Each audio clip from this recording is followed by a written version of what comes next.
China का birth rate record लो पर है। 2024 में सिर्फ 6.77 बर्थ पर 1000 पीपल हुए, जो हिस्ट्री में सबसे कम है। मतलब चाइना की पॉपुलेशन तेजी से घट रही है और एक्सपर्ट्स प्रेडिक्ट कर रहे हैं कि अगर ये ट्रेंड चलता रहा तो चाइना 2040 तक अपनी पॉपुलेशन का बड़ा हिस्सा खो सकता है। अब ये सिर्फ एक नंबर नहीं है, इसका असली इम्पैक्ट बहुत बड़ा है। सोचिए, जितनी तेजी से ये डिक्लाइन हो रही है, उसका मतलब है कि आने वाले कुछ ही सालों में चाइना की वर्कफोर्स कम होने लगेगी, इकोनॉमी स्लो हो सकती है और पूरी सोसाइटी का स्ट्रक्चर बदल सकता है। लेकिन ये सब क्यों हो रहा है? क्या लोग बच्चों के बिना ज्यादा खुश हैं? क्या शादी और परिवार का कॉन्सेप्ट आउटडेटेड हो रहा है? या फिर इसके पीछे कुछ और डीपर रीजन है? चलिए इसे जानते हैं।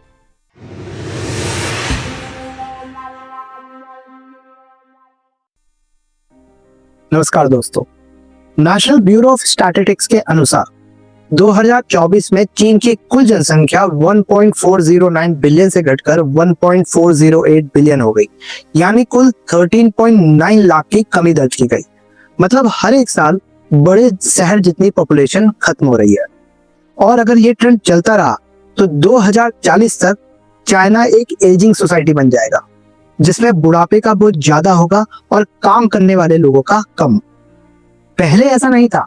1960 से 80 के बीच चाइना एक पॉपुलेशन बूम से गुजर रहा था, पर वन चाइल्ड पॉलिसी के बाद ये ट्रेंड धीरे धीरे रिवर्स होने लगा।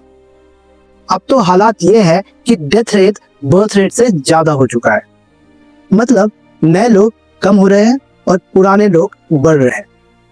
क्या इसके पीछे पॉलिसीज जिम्मेदार है या लोगों की सोच बदल चुकी है, खासकर मिलेनियल्स और जेन ज़ी की? आज चाइना अपनी पॉपुलेशन डिक्लाइन से परेशान है, पर कभी ये प्रॉब्लम उल्टी थी, ज्यादा पॉपुलेशन की। 1970 तक चाइना की पॉपुलेशन कंट्रोल से बाहर हो रही थी, रिसोर्सेज लिमिटेड थे और सरकार को लगा कि अगर ये कंट्रोल नहीं किया गया तो भूखमरी और गरीबी और बढ़ सकती है। इसी वजह से 1979 में वन चाइल्ड पॉलिसी इंट्रोड्यूस की गई, जिसमें हर एक फैमिली को सिर्फ एक बच्चा पैदा करने की इजाजत दी गई। यह पॉलिसी इतनी स्ट्रिक्ट थी कि जो लोग दूसरा बच्चा पैदा करते उनको हैवी फाइन्स भरने पड़ते थे और कई केसेस में जबरदस्ती स्टेरिलाइजेशन तक कर दिया जाता था। इसका एक और साइड इफेक्ट ये हुआ कि लोगों ने लड़कियों की जगह लड़कों को प्रेफरेंस देना शुरू कर दिया, जिससे जेंडर इम्बैलेंस बढ़ गया। आज चाइना में 3 करोड़ से ज्यादा लड़के एक्स्ट्रा हैं जो शादी नहीं कर सकते, क्योंकि लड़कियां कम हो चुकी है। दूसरा बड़ा इम्पैक्ट एजिंग पॉपुलेशन का है। जब एक ही बच्चा अलाउड था तो लोग कम बच्चा पैदा करने लगे, और आज उसका रिजल्ट ये है कि चाइना में रिटायर होने वाले लोग ज्यादा हैं और काम करने वाले लोग कम। मतलब आने वाला टाइम में इकोनॉमी पर प्रेशर और बढ़ने वाला है, क्योंकि वर्कफोर्स सिंक हो रही है। जब चाइना को अपनी गलती का एहसास हुआ तो उसने 2015 में 2 चाइल्ड पॉलिसी और 2021 में 3 चाइल्ड पॉलिसी इंट्रोड्यूस की। लेकिन तब तक लोगों की सोच बदल चुकी थी। अब ज्यादा लोग शादी और बच्चों में इंटरेस्टेड नहीं थे, क्योंकि उनके लिए बेटर लाइफस्टाइल, करियर और फाइनेंशियल स्टेबिलिटी ज्यादा इंपॉर्टेंट हो गई थी। आज के यूथ, खासकर मिलेनियल्स और जेन ज़ी, शादी और बच्चों को लाइफ का डिफॉल्ट गोल नहीं मान रहे हैं। इसके पीछे इकोनॉमिक और सोशल दोनों रीजंस हैं। सबसे बड़ा फैक्टर है हाई कॉस्ट ऑफ लिविंग और एजुकेशन का। चाइना के बड़े शहरों में रहना महंगा होता जा रहा है और बच्चों की एजुकेशन एक लग्जरी बन चुकी है। कॉम्पिटिटिव स्कूलिंग, ट्यूशंस और एक्स्ट्रा करिकुलर एक्टिविटीज पर इतना खर्च होता है कि लोग 1 या 2 बच्चे अफोर्ड नहीं कर सकते। ये सिर्फ मिडिल क्लास की प्रॉब्लम नहीं है, अपर क्लास कपल्स भी लिमिटेड फैमिली रखने का डिसीजन ले रहे हैं। दूसरा मेजर रीजन है वर्क प्रेशर और करियर प्रायोरिटीज। चाइना की वर्क कल्चर काफी डिमांडिंग है। 996 कल्चर, मतलब 9 AM to 9 PM वर्क और 6 दिन काम। ये कॉन्सेप्ट इतना कॉमन है कि लोग अपनी पर्सनल लाइफ को सेकेंडरी मान चुके हैं। खासकर महिलाएं जो करियर ओरिएंटेड है, उनके लिए शादी और मां बनना एक करियर रिस्क लगता है। ये सिर्फ काम का प्रेशर नहीं, बल्कि सोसाइटी की एक्सपेक्टेशन भी है कि एक माँ अपनी जॉब सेक्रीफाइस करे, जो हर कोई करना नहीं चाहता। इसके अलावा सोशल नॉर्म्स भी बदल रहे हैं।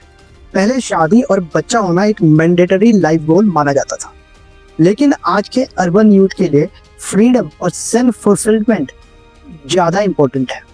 पहले लड़कियों से उम्मीद होती थी कि वो अर्ली 20 में शादी करें, लेकिन अब ज्यादा लड़कियां शादी डिले कर रही हैं या फिर अवॉइड कर रही हैं। और सबसे बड़े प्रैक्टिकल रीजन है हाउसिंग अफोर्डेबिलिटी क्राइसिस। चाइना के बड़े शहरों में घर लेना इतना महंगा हो गया है कि नए कपल्स या तो मैरिज पोस्टपोन कर रहे हैं या फिर बच्चे नहीं चाहते। जब फाइनेंशियल बर्डन इतना ज्यादा हो तो नए लोग फैमिली एक्सपेंड करने से पहले सोचने पे मजबूर हो जाते हैं।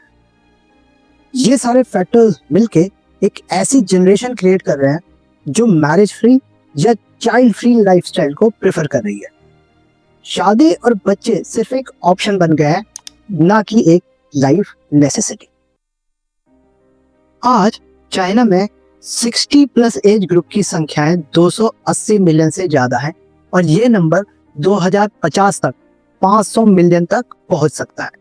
मतलब हर 3 चाइनीज लोगों में एक सीनियर सिटीजन होगा। लेकिन प्रॉब्लम यह है कि इनका ध्यान रखने के लिए यंग वर्कफोर्स तेजी से कम हो रही है। पहले हर एक रिटायर्ड व्यक्ति के पीछे काम करने वाले लोग ज्यादा होते थे, लेकिन अब ये रेशियो डेंजरसली लो होता जा रहा है। मतलब पेंशन और हेल्थ केयर सिस्टम पर जबरदस्त प्रेशर पड़ने वाला है। अगर अब भी ये क्राइसिस समझना मुश्किल लग रहा हो तो जापान का एग्जाम्पल ले लीजिए। जापान भी ऐसे ही एक एजिंग क्राइसिस का शिकार हो चुका है, जिसमें बुढ़ापे का बोझ इकोनॉमी को ड्रैग कर रहा है। वहां रिटायरमेंट बेनिफिट्स और हेल्थ केयर कॉस्ट इतनी बढ़ गई है कि गवर्नमेंट को नई पॉलिसीज लानी पड़ रही है। चाइना भी उसके फुट स्टेप्स पे चल रहा है और अगर सॉल्यूशन ना निकाले गए तो वही प्रॉब्लम रिपीट हो सकती है। बड़ी बात यह है कि चाइना की इकोनॉमी अभी भी ग्रोथ पे डिपेंड करती है और वर्कफोर्स उसका इंजन है। अगर काम करने वाले लोग ही कम हो गए तो प्रोडक्शन स्लो होगा, कंजम्पशन कम होगा और इकोनॉमी स्लगिश हो सकती है। चाइना सिर्फ कम बच्चे होने की वजह से पॉपुलेशन क्राइसिस फेस नहीं कर रहा, बल्कि एक और बड़ी प्रॉब्लम है ब्रेन ड्रेन। मतलब जो यंग टैलेंटेड प्रोफेशनल हैं वो या तो कंट्री छोड़ के जा रहे हैं या फिर शहरों से गांव की तरफ जा रहे हैं, जिससे एक इम्बैलेंस्ड पॉपुलेशन डिस्ट्रीब्यूशन क्रिएट हो रहा है। पहले बात करते हैं अर्बन वर्सेस रूरल माइग्रेशन। तो चाइना में पहले लोग गांवों से शहरों की तरफ जा रहे थे क्योंकि शहरों में जॉब्स और बेटर लाइफ अपॉर्चुनिटीज थी। लेकिन अब नया यूथ के लिए ये ट्रेंड रिवर्स हो रहा है। बड़े शहरों की कॉस्ट ऑफ लिविंग इतनी बढ़ गई है कि लोग वापस गांव की तरफ या टायर 2 सिटीज की तरफ मूव कर रहे हैं। मतलब बड़े शहरों का इंफ्रास्ट्रक्चर प्रेशर में है, लेकिन rural areas economic growth lose कर रहे हैं। दूसरी तरफ एक और बड़ी प्रॉब्लम है राइजिंग इमिग्रेशन की।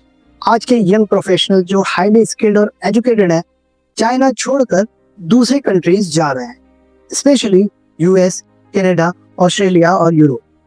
2022 तक record number of Chinese skilled workers और मिलेनियल्स ने चाइना परमानेंटली छोड़ दिया।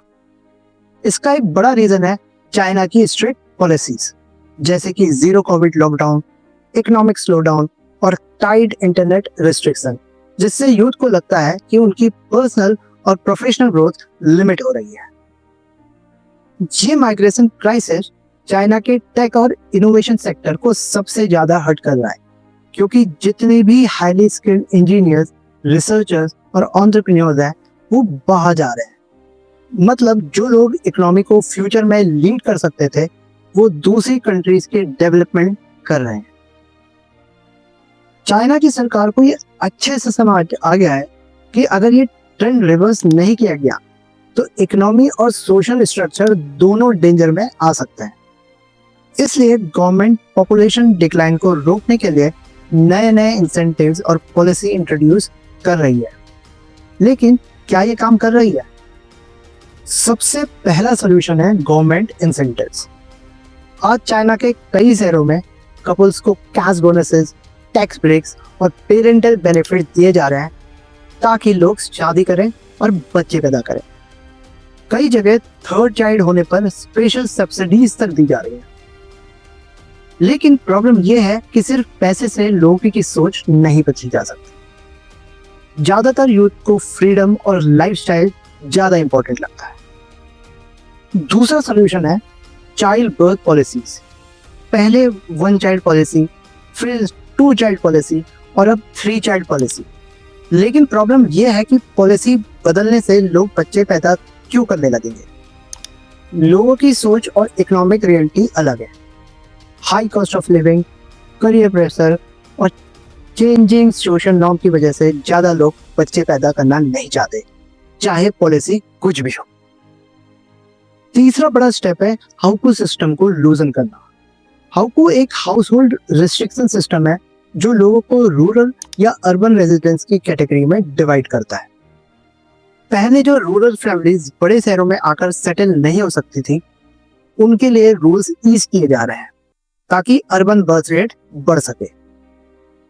आइडिया यह है कि अगर रूरल लोग शहरों में बेटर फैसिलिटी एंजॉय कर सके तो शायद वो बच्चा पैदा करने में इंटरेस्टेड हो सके। लेकिन अब तक इससे कोई बड़ा इम्पैक्ट देखने को नहीं मिला है। चाइना एक ऐसे डेमोग्राफिक क्राइसिस में फंस गई है जिसमें सॉल्यूशंस कम और प्रॉब्लम ज्यादा दिख रहे हैं। सरकार कैश इंसेंटिव्स, पॉलिसीज और हाउस सिस्टम रिफॉर्म के जरिए लोगों को बच्चा पैदा करने के लिए इनकरेज कर रही है। लेकिन माइंडसेट सिर्फ और इकोनॉमिक रियलिटी इन एफर्ट्स को वीक बना रहे हैं। आज का यूथ करियर, फ्रीडम और फाइनेंशियल स्टेबिलिटी को पहले रख रहा है और शादी या बच्चों का डिसीजन सेकेंडरी होता जा रहा है। लेकिन ये सिर्फ चाइना का इश्यू नहीं है। जापान, साउथ कोरिया और यूरोप के कुछ देश भी इसी स्ट्रगल से गुजर रहे हैं। आपको क्या लगता है, क्या चाइना इस क्राइसिस से निकलने का कोई नया तरीका ढूंढ पाएगा, या फिर ये एक ऐसी रियलिटी बन चुकी है जिसे एक्सेप्ट करना पड़ेगा? अपनी राय कमेंट्स में जरूर बताएं। और अगर वीडियो पसंद आया हो तो लाइक, शेयर और सब्सक्राइब करना ना भूलें। धन्यवाद।